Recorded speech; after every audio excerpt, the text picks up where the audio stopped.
नमस्कार, उत्तराखंड समाचार में आपका स्वागत है। मैं देवेंद्र प्रसाद। सबसे पहले मुख्य समाचार।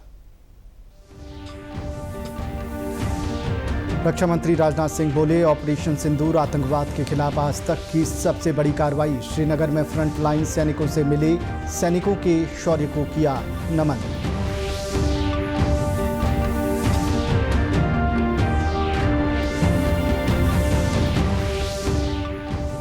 राज्य भर से आए युवा और महिला मंगल दलों से मुख्यमंत्री पुष्कर सिंह धामी ने किया संवाद। दलों को प्रोत्साहन राशि बढ़ाकर की 5,000। डिजिटल मिशन के तहत दिया जाएगा प्रशिक्षण।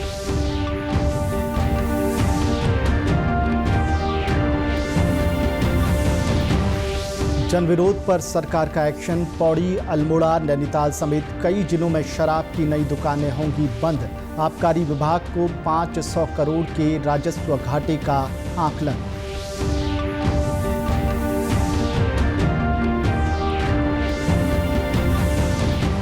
चारधाम यात्रा मार्गों में स्थानीय उत्पादों की धूम। तीर्थ यात्रियों को खूब भा रहे मंडुआ और झंगोरे के व्यंजन। स्थानीय लोगों को मिल रहा है रोजगार।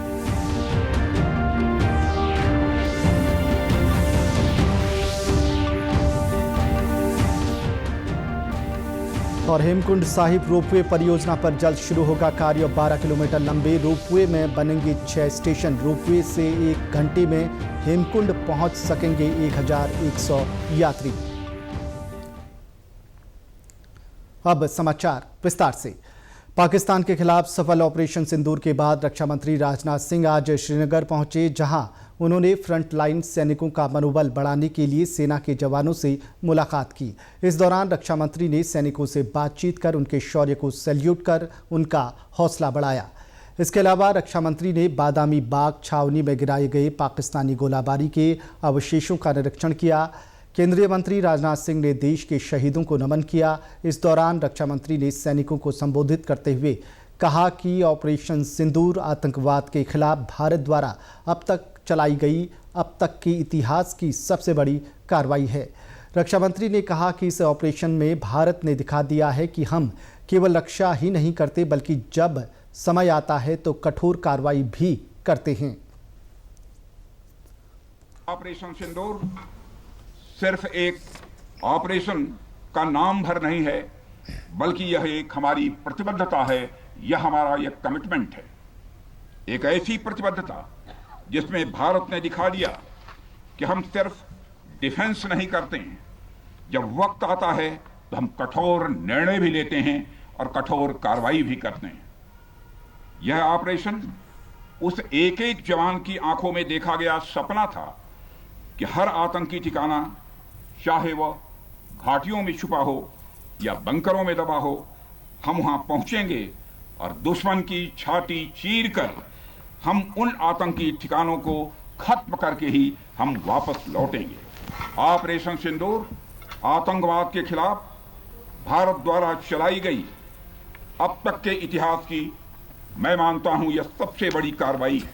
हमारे प्रधानमंत्री श्री नरेंद्र मोदी जी ने दो टूक शब्दों में आतंकवाद के खिलाफ भारत की नीति को रीडिफाइन कर दिया है, इसे परिभाषित कर दिया है, जो यह कहती है कि हिंदुस्तान की सरजमी पर किया गया कोई भी आतंकी हमला एक एक्ट ऑफ वार माना जाएगा।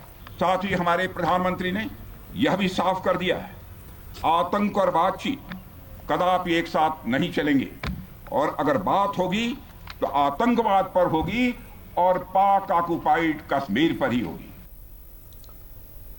मुख्यमंत्री पुष्कर सिंह धामी ने आज मुख्य सेवक संवाद कार्यक्रम के तहत प्रदेश भर से आए युवक और महिला मंगल दलों के प्रतिनिधियों के साथ संवाद किया। इस अवसर पर मुख्यमंत्री ने मंगल दलों को मिलने वाली प्रोत्साहन राशि 4,000 रुपये से बढ़ाकर 5,000 रुपये करने की घोषणा की। उन्होंने कहा कि मंगल दलों को आत्मनिर्भर बनाने और ऋण सुविधा प्रदान करने के लिए नीति बनाई जाएगी। मंगल दलों को डिजिटल मिशन के तहत प्रशिक्षण दिया जाएगा। साथ ही राज्य स्तर पर एक पोर्टल बनाया जाएगा, जिससे प्रत्येक युवा और महिला मंगल दल को जोड़ा जाएगा। मुख्यमंत्री ने मंगल दलों द्वारा सामाजिक सेवा, सांस्कृतिक संरक्षण और आपदा प्रबंधन जैसे क्षेत्रों में किए जा रहे कार्यों की सराहना करी और कहा कि मंगल दल उत्तराखंड की संस्कृति और परंपराओं को आगे बढ़ाने में अहम भूमिका निभा रहे हैं। आपदाओं के समय मंगल दल फर्स्ट रिस्पॉन्डर की भूमिका निभाते हैं और जन जागरूकता अभियानों में भी आगे रहते हैं। उन्होंने कहा कि मंगल दलों को स्वरोजगार के लिए 50,000 रुपये से 3.5 लाख रुपए तक की आर्थिक सहायता प्रदान की जा रही है। मुख्यमंत्री ने कहा कि मुख्यमंत्री युवा मंगल दल स्वावलंबन योजना के तहत 5 करोड़ रुपए, मुख्यमंत्री ग्रामीण खेलकूद एवं स्वास्थ्य संवर्धन योजना के तहत 2 करोड़ रुपए से अधिक, मुख्यमंत्री स्वरोजगार योजना के तहत 60 करोड़ रुपए का प्रावधान किया गया है। मुख्यमंत्री पलायन रोकथाम योजना के तहत 10 करोड़ रुपए की धनराशि की व्यवस्था की गई है। युवाओं को तकनीकी और व्यावसायिक प्रशिक्षण के लिए पंडित दीनदयाल उपाध्याय ग्रामीण कौशल योजना के तहत 21 करोड़ रुपए से अधिक का प्राविधान किया गया है। समाज कल्याण समिति के उपाध्यक्ष एवं पूर्व विधायक देशराज खणवाल ने कहा है कि प्रदेश में अनुसूचित जाति के 100% छात्रों को छात्रवृत्ति मिलनी चाहिए। नई टिहरी में जिला समाज कल्याण विभाग की समीक्षा बैठक लेते हुए उन्होंने अधिकारियों को निर्देश दिए कि अनुसूचित जाति के छात्रों के लिए कार्य योजना तैयार करें। उन्होंने कहा कि प्रधानमंत्री नरेंद्र मोदी और प्रदेश के मुख्यमंत्री बाबा भीमराव अंबेडकर की मंशा के अनुरूप कार्य कर रहे हैं। उन्होंने कहा कि राज्य सरकार हर पात्र व्यक्ति को समाज कल्याण की सभी योजनाओं का लाभ देने के लिए काम कर रही है। उन्होंने समाज कल्याण विभाग की योजनाओं का अधिक से अधिक प्रचार प्रसार किया जाए ताकि अंतिम छोर के व्यक्ति को लाभान्वित किया जा सके। यशस्वी प्रधानमंत्री जी और प्रदेश के यशस्वी मुख्यमंत्री जी बाबा साहब भीमराव अंबेडकर जी का वो सपना, क्योंकि बाबा साहब अंबेडकर इस देश के अंदर समान नागरिक संहिता चाहते थे कि देश में एक कानून हो, लेकिन कश्मीर के अंदर धारा 370 अलग कानून चल रहा था, वहां पर SC/ST का आरक्षण भी नहीं था। तो मोदी जी ने धारा 370 खत्म करके और धामी जी ने समान नागरिक संहिता ला करके बाबा साहब अंबेडकर जी का सपना साकार किया। और जो मुझे दायित्व माननीय मुख्यमंत्री जी ने दिया है, उनके निर्देश जो उनके निर्देश हैं कि हम प्रदेश के अंदर 200 शिविर बाबा साहब भीमराव अंबेडकर कल्याण शिविर लगाने जा रहे हैं। उन शिविरों में जब वो शिविर लगे तो उससे पहले 100% समाज कल्याण की सारी योजनाएं धरातल पर हों, एक भी पात्र व्यक्ति उससे वंचित ना रहे, उसके मध्य ये समीक्षा बैठक बुलाई गई थी।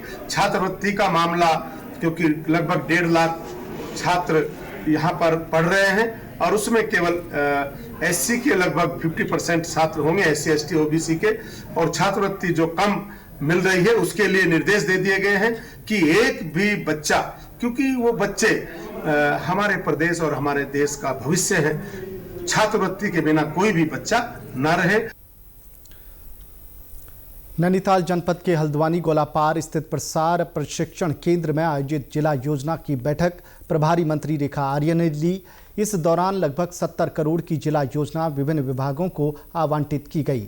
इस दौरान रेखा आर्य ने कहा कि वर्ष 2025-26 के लिए विभिन्न विभागों को जिला योजना का बजट आवंटित किए जाने हेतु उनके द्वारा अनुमोदन दिया गया है। मीडिया से बातचीत के दौरान कैबिनेट मंत्री रेखा आर्य ने बताया कि जिला योजना में स्वीकृत बजट को मंजूरी दे दी गई है। जनपद नैनीताल की 2025-26 की जिला योजना की वार्षिक बैठक आज की गई थी और इस बैठक में हमारे विभागों का बजट एलोकेशन से लेकर हमारे जनपद नैनीताल के विकास कार्यों का भी अनुमोदन आज किया गया है। जो जिला योजना 2025-26 की जनपद नैनीताल की है उसके लिए 70 करोड़ 20 लाख की धनराशि के साथ में ये जिला योजना का बजट रखा गया है। निश्चित रूप से सारे प्रस्ताव जो है उसमें स्वरोजगार का हिस्सा भी रहा है, सारे प्रस्तावों में मानदेय भी एक विषय रहा है, वहाँ पर हमारे वचनबद्ध मदें भी रही हैं और इसके साथ ही हमारे चालू कार्य भी रहे हैं जो कि पहले से चलते आ रहे हैं और 2025 में जो वो पूर्ण होंगे।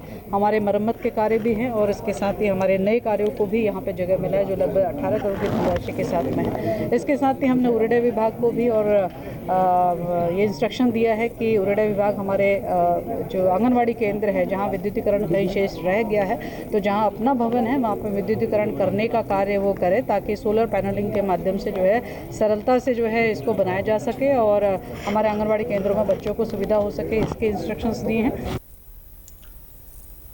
मुख्यमंत्री पुष्कर सिंह धामी के निर्देश पर अब राज्य में उन सभी देशी और विदेशी शराब की दुकानों को बंद किया जाएगा जिनका स्थानीय जनता विरोध कर रही है। आबकारी आयुक्त हरीशचंद्र सेबवाल ने बताया कि राजस्व लक्ष्य बढ़ने के चलते नई दुकानों का प्रस्ताव तैयार किया गया था और उनका अलॉटमेंट भी हो गया था, लेकिन पौड़ी, अल्मोड़ा, नैनीताल समेत कई जिलों से शराब की दुकानों के विरोध की खबरें सामने आई। इसलिए सरकार ने फैसला लिया है कि जन विरोधी वाली सभी दुकानों का अलॉटमेंट निरस्त किया जाएगा। इसके लिए जिला अधिकारियों को निर्देश जारी कर दिए गए हैं। लेकिन कुछ स्थानों पर राजस्व लक्ष्य बढ़ने के कारण नई दुकानें प्रपोज की गई थी और नई दुकानों का अलॉटमेंट भी हो चुका था, लेकिन जन विरोध के कारण कुछ स्थानों पर नई दुकानें खोली नहीं जा सकी। उसमें से कुछ पौड़ी में भी है, कुछ अल्मोड़ा में है, कुछ नैनीताल में है, तो अन्य जगहों में भी ऐसा हो सकता है। तो सभी की रिपोर्ट हमने प्राप्त करी है, प्राप्त करने के लिए पत्र लिखा है अपने अधिकारियों को, और जितने भी इस नई दुकानों का जहाँ पे भी जन विरोध है उसको निरस्त करने का निर्णय लिया गया है। आबकारी विभाग के मुताबिक नई दुकानें न खुल पाने के चलते इस बार 500 करोड़ रुपए के राजस्व का घाटा हो सकता है। जो हमारा लक्ष्य है 5060 करोड़ का, उसके सापेक्ष अगर देखा जाए तो 2400 करोड़ 2519 करोड़ का दुकानों से प्राप्त होने का हमारा टारगेट था, तो 2400 करोड़ के करीब प्राप्त हुआ है। तो देखा जाए तो कम से कम 500 करोड़ रुपए के करीब लक्ष्य में कमी की संभावना है। इस बार उत्तराखंड की चारधाम यात्रा पर आ रहे श्रद्धालुओं के स्वास्थ्य को ध्यान में रखते हुए राज्य सरकार ने विशेष पहल की है। सरकार ने food safety and standards authority of India के साथ मिलकर एक स्वास्थ्य उन्मुख अभियान शुरू किया है, जिसके तहत यात्रियों को कम तेल, चीनी और नमक वाला भोजन परोसा जा रहा है। इसके साथ ही स्थानीय उत्पादों और व्यंजनों को भी बढ़ावा दिया जा रहा है। श्रद्धालु इस पहल से बेहद खुश नजर आ रहे हैं। यात्रियों को न केवल स्वास्थ्यवर्धक भोजन मिल रहा है, बल्कि उन्हें उत्तराखंड की सांस्कृतिक और पाक परंपरा का भी अनुभव हो रहा है। प्रशासन ने स्थानीय लोगों को रोजगार उपलब्ध कराने के उद्देश्य से बद्रीनाथ और केदारनाथ हाईवे तथा केदारनाथ पैदल मार्ग के किनारे स्थायी और अस्थायी दुकानें आवंटित की हैं। यहां पर स्थानीय लोग ढाबे और कैफे चला रहे हैं, जहां मंडुआ, झंगोरा, बुरांश, माल्टा, आंवला जैसे स्थानीय उत्पादों से बने व्यंजन श्रद्धालुओं को परोसे जा रहे हैं। वहीं यात्रा मार्ग पर कई स्थानों पर हिलांस और आंचल कैफे भी संचालित हो रहे हैं, जिनका संचालन स्थानीय युवाओं द्वारा किया जा रहा है। इन कैफे में यात्रियों को स्थानीय उत्पादों से बने पेय पदार्थ व भोजन उपलब्ध कराया जा रहा है। गुप्तकाशी, सोनप्रयाग, तिलवाड़ा, खांकरा, भीरी, गबनी गांव सहित कई स्थानों पर इन कैफे का संचालन हो रहा है। रुद्रप्रयाग के जवाड़ी बाईपास मोटर मार्ग पर काला पहाड़ और जवाड़ी गांव के ग्रामीणों द्वारा भी ढाबे संचालित किए जा रहे हैं। चमोली जिला प्रशासन ने हेमकुंड साहिब में रोपवे परियोजना निर्माण को लेकर कवायद शुरू कर दी है। जिलाधिकारी संदीप तिवारी की अध्यक्षता में आज इस संबंध में बैठक आयोजित की गई। इस दौरान परियोजना निर्माण के लिए प्रस्ताव तैयार करने के साथ ही भूमि अधिग्रहण को लेकर चर्चा की गई। यहां पर्वतमाला परियोजना के तहत गोविंद घाट से श्री हेमकुंड साहिब तक लगभग 12 किलोमीटर लंबाई की रोपवे का निर्माण किया जाना है। गोविंद घाट हेमकुंड रोपवे परियोजना में 6 स्टेशन निर्मित किए जाएंगे। रोपवे निर्माण के बाद 1 घंटे की समयावधि में करीब 1100 तीर्थयात्री हेमकुंड जा सकेंगे। चमोली के जिलाधिकारी संदीप तिवारी ने बताया कि परियोजना को पारिस्थितिकी तंत्र के अनुकूल बनाया जा रहा है। योजना का निर्माण सभी सुरक्षा मानकों को ध्यान में रखते हुए किया जाएगा। उन्होंने कहा कि परियोजना का निर्माण लगभग 2730 करोड़ की लागत से किया जाएगा। जिलाधिकारी संदीप तिवारी ने बताया कि गोविंद घाट हेमकुंड साहिब रोपवे निर्माण के लिए उत्तराखंड पर्यटन विकास परिषद ने NHLML के साथ अनुबंध किया है। जिलाधिकारी ने निर्माणदायी कंपनी को परियोजना निर्माण से क्षेत्र पर होने वाले सामाजिक और पारिस्थितिक प्रभाव की आकलन रिपोर्ट तैयार करने के निर्देश दिए हैं, ताकि परियोजना का निर्माण सुगमता से किया जा सके।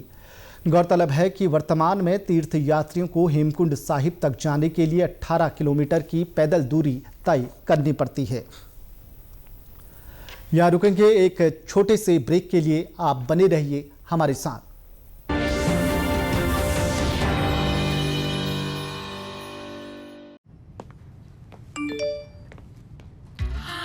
$10 लाख की लॉटरी मुझे, वाह!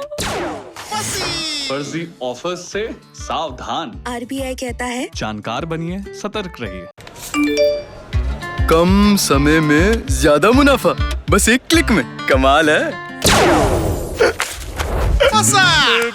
अनजान लिंक्स पर क्लिक मत कीजिए। RBI कहता है जानकार बनिए, सतर्क रहिए।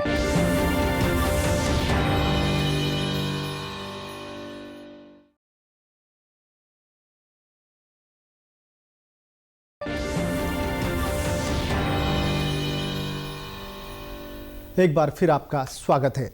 उधम सिंह नगर के जिलाधिकारी नितिन सिंह भदौरिया ने जिला सभागार में किसान सम्मान निधि की समीक्षा बैठक ली।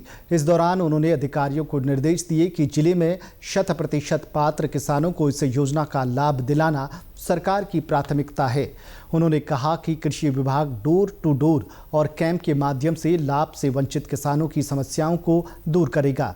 जिलाधिकारी ने अधिकारियों को 1 सप्ताह के भीतर सभी पात्र किसानों का सत्यापन, KYC और बैंक खातों को आधार लिंक कराना सुनिश्चित करने का निर्देश दिया है, ताकि पात्र सभी किसानों के खाते में धनराशि जा सके।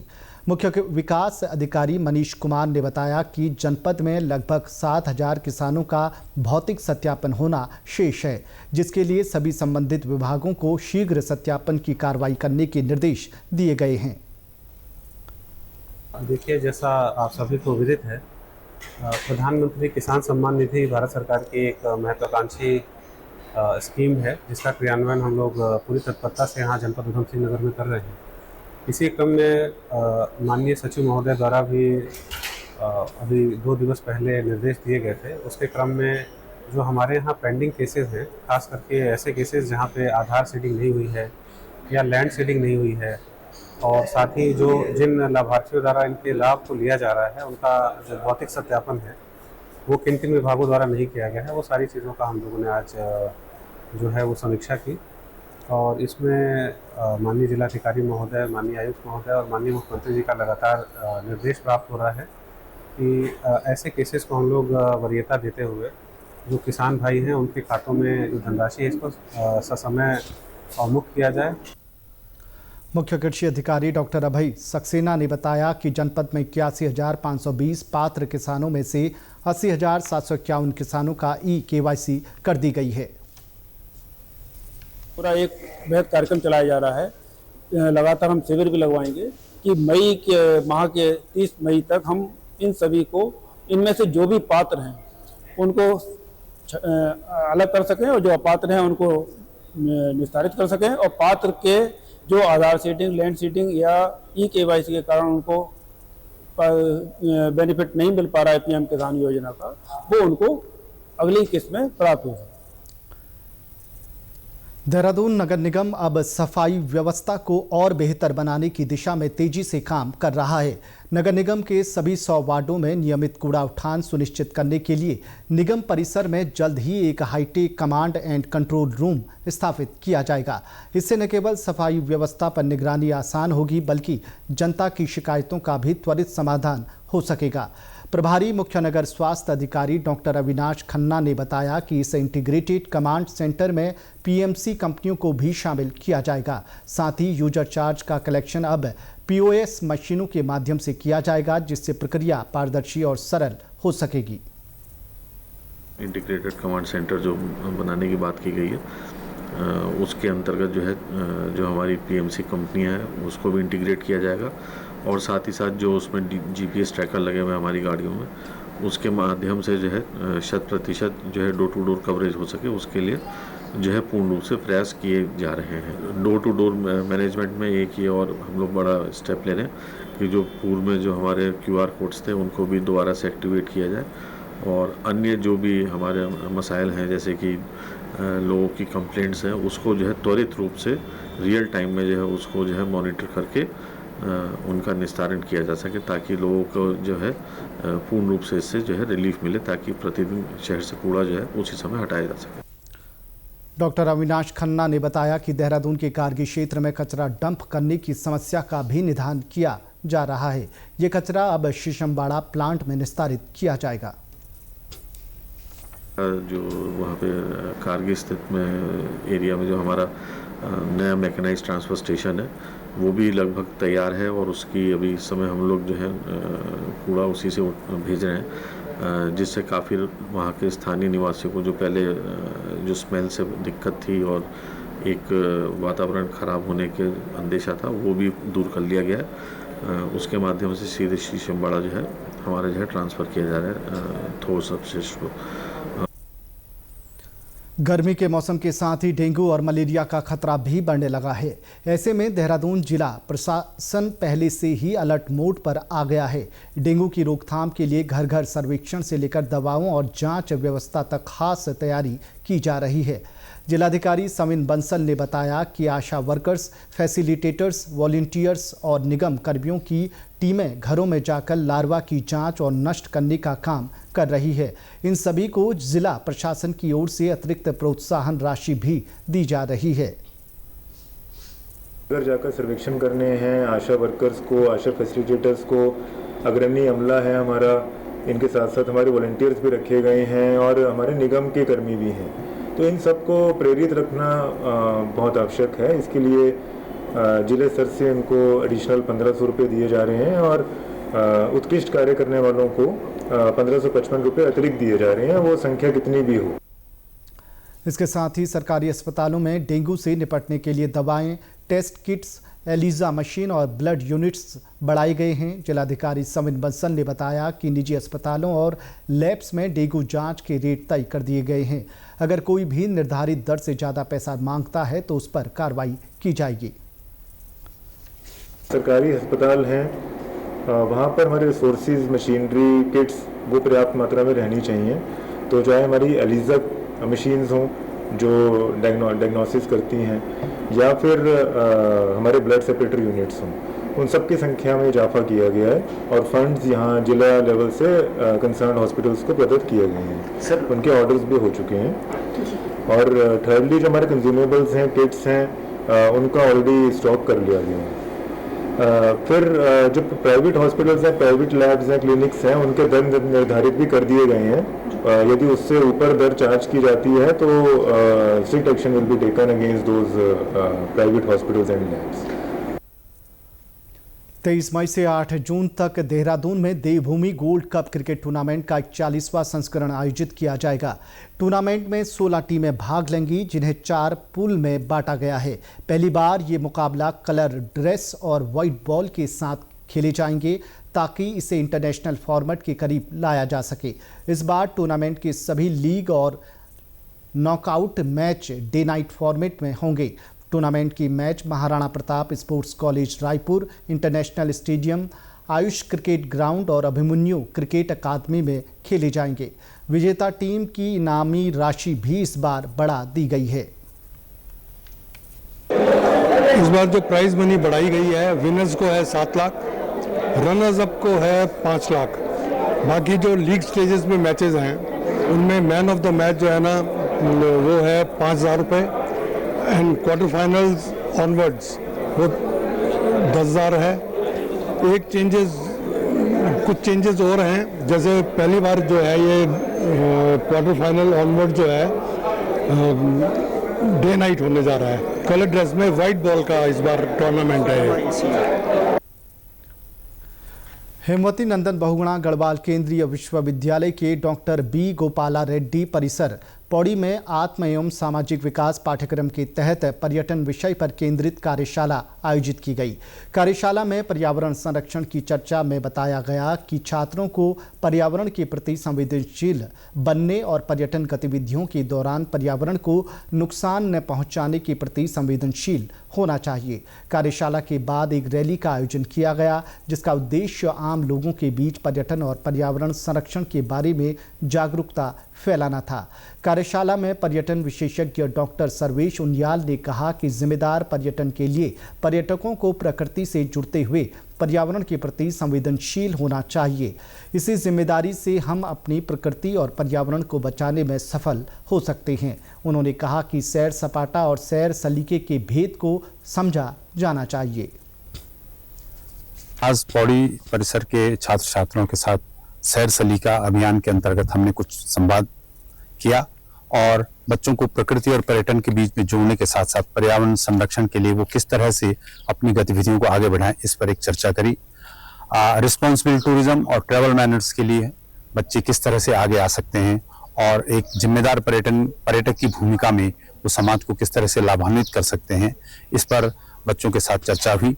महत्वपूर्ण बात यह भी रही कि सैर सपाटा और सैर सलीका के भावों को पृथक करते हुए एक रिस्पॉन्सिबल और मैनर्स के साथ अपने व्यवहार को वो अपने जीवन में उतारें और इस बात पर भी बच्चों को काफ़ी रुचि ली कि हम केवल एक ट्रैवलर के रूप में केवल भौतिक रूप में जो पर्यटन स्थलों को भ्रमण करते हैं यही एक सैर सलीका नहीं है, बल्कि हम इस पृथ्वी में भी अपने जीवन का जिस तरह से अपने जीवन को एक संतुलित रूप से आगे बढ़ाते हैं वो भी एक सैर सलीके का अंग है। विश्वविद्यालय परिसर पौड़ी के पूर्व निदेशक प्रोफेसर प्रभाकर बड़ौनी ने कहा कि ये कार्यशाला छात्रों के आत्म एवं सामाजिक विकास के लिए एक महत्वपूर्ण कदम है। पर्यटन उत्तराखंड की अर्थव्यवस्था का एक महत्वपूर्ण हिस्सा है। इस प्रदेश की आर्थिकी को समझने के लिए यहाँ के पर्यटन पर गंभीरता से कार्य करने की आवश्यकता है। इस कोर्स को करने से गवर्नमेंट का जो उद्देश्य है, विश्वविद्यालय का जो उद्देश्य है कि छात्रों को personality development of student through community services है कि सामाजिक कार्य करने के माध्यम से छात्रों का सर्वांगीण विकास करना। तो इसमें मैक्सिमम जो बच्चा है वो कम से कम 60 आवर्स कोई एक बच्चे को इसमें काम करना जरूरी होता है। तो हमारे विश्वविद्यालय में पिछली बार भी हमने 4th सेम में इसमें कार्य किया। इस समय भी हम 4th सेम के बच्चे हैं जो कि BA के हैं, BSc के हैं, BCom के हैं। लगभग 194 स्टूडेंट इसमें हमारे रजिस्टर्ड हैं और जो बच्चे आए हैं वो अपने अलग अलग तरीके से इसमें कार्य कर रहे हैं। आत्म एवं सामाजिक विकास कार्यक्रम की इस कार्यशाला में प्रतिभाग करते हुए अनुज किमोठी ने बताया कि ये कार्यशालाएं हमारी सामाजिक समझ बढ़ाने में कारगर साबित होंगी। जी, हमारे यहाँ एक सेल्फ एंड सोशल डेवलपमेंट का 60 आवर्स का कोर्स चल रहा है और इस प्रोग्राम के अंतर्गत हमें डिजास्टर मैनेजमेंट के बारे में सिखाया गया और कैंपस में हमारे यहाँ क्लीनलीनेस ड्राइव भी चलाई गई और आज हमारे कैंपस में सुबह टूरिज्म से रिलेटेड लेक्चर हुआ और अभी हम ये कंडोले के आसपास यहाँ पे एक क्लीनलीनेस ड्राइव कर रहे हैं और यहाँ पे हम साफ सफाई करेंगे। वहीं उत्तराखंड मदरसा शिक्षा बोर्ड के अध्यक्ष मुफ्ती शमून कासमी ने भी ऑपरेशन सिंदूर की सफलता के लिए सरकार की सराहना की है। उन्होंने कहा कि भारत की लड़ाई किसी समुदाय या किसी देश से नहीं बल्कि आतंकवाद से है। माननीय प्रधानमंत्री श्री नरेंद्र मोदी जी और उनकी सरकार का ये बहुत ही एक ऐसा साहस भरा कदम है कि जिसने पूरे पाकिस्तान नहीं बल्कि पूरी दुनिया के अंदर एक मैसेज दिया है कि हम आतंकवाद से और आतंकी नजरिए से हमारी लड़ाई है। हमारी ना पाकिस्तान से लड़ाई है ना हमारी किसी कम्युनिटी से लड़ाई है, हमारी लड़ाई आतंकवाद से है। और वो आतंकवादी वो हैं कि जिन्होंने इंसानियत का कत्ल किया है, खून किया है। वो किसी तरह से भी उन्हें ये नहीं कहा जा सकता कि वो कहीं हमदर्दी के लायक हैं। ऑपरेशन सिंदूर चला करके जो हमारी सरकार ने जो काम किया है वो अति सराहनीय नहीं, वो अभिनंदनीय है, स्वागत योग्य है और पूरी इंसानियत को एक सबक देने के लिए है। मुफ्ती शमून कासमी ने कहा कि उत्तराखंड के मदरसों में अब अरबी के साथ ही संस्कृत भाषा भी पढ़ाई जाएगी। उन्होंने राज्य सरकार की ओर से सरकारी विद्यालयों में भागवत गीता पढ़ाई जाने के फैसले का भी स्वागत किया है। अगर हम उन्हें भगवत गीता और भगवत गीता के साथ हम वेद और वेद के साथ हम कुरान के और बाइबल के संदेशों को देंगे तो आपको ऐसा लगेगा कि ये सब एक ही हैं, अलग नहीं है। माननीय मुख्यमंत्री श्री पुष्कर सिंह धामी जी इसके लिए बधाई के पात्र हैं और मैं सारे लोगों से आह्वान करना चाहता हूं कि हम तो स्वयं मदरसों के अंदर संस्कृत को इसलिए लाना चाहते हैं कि संस्कृत एक प्राचीन भाषा है, जैसे अरबिक बहुत प्राचीन भाषा है। अगर अरबिक और संस्कृत दोनों को उधर मदरसों में अगर संस्कृत आ जाए, यानी मौलवी संस्कृत जान ले और पंडित जी को अरबी आ जाए, तो मैं ये कह सकता हूं कि हमारा देश बहुत शक्तिशाली देश होगा। प्रदेश के समाचारों में बस इतना ही। नमस्कार।